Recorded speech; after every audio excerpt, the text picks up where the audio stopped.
ኪዳነ ምሕረት የዕረፍቴ እናት ሰላም ሆነ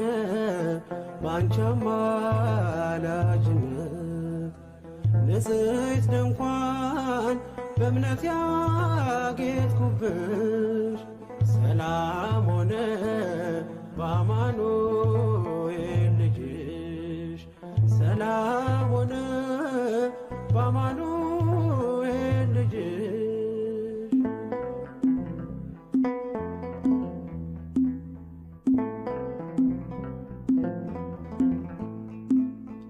የብርሃን ዝናር ባይኖረኝ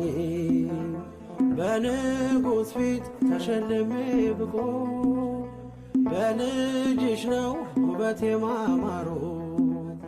በምልጃሽ ነው ስሜ መቀየሩ